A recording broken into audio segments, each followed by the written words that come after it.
আমি আজকে মেদিনীপুরে এসে, মেদিনীপুর হচ্ছে আন্দোলনের ভূমি। আজকে আন্দোলন কিভাবে করতে হয় সেটা মেদিনীপুর শিখিয়েছে সারা ভারতবর্ষকে। এবং আজকে এখানে এসে কর্মীদের যে ভালোবাসা, আমার উপর যে ভরসা আমি দেখতে পাচ্ছি, আমি সত্যি মানে অভিভূত। তৃণমূলের প্রার্থী নিয়ে কি বলবেন?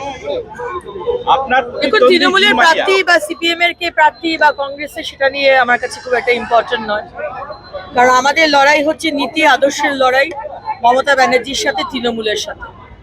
তৃণমূলের যে অপশাসন, তৃণমূলের যে অত্যাচার, তৃণমূলের যে মহিলাদেরকে যে অসম্মান করা এবং যে দুর্নীতি, তার সাথে আমাদের লড়াই।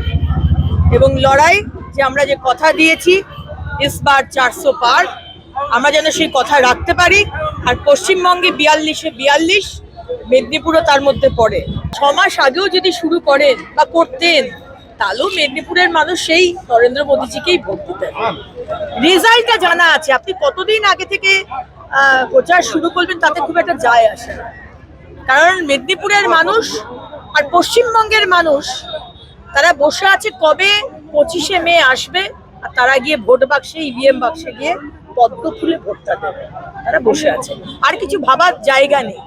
মোদিজি যা 10 বছরে কাজ করে দিয়ে গেছেন, আর মমতা ব্যানার্জি যা অপশাসন করেছেন, সেখানে খুব একটা ভাবার বা চিন্তা করার জায়গা রাখেননি মুখ্যমন্ত্রী।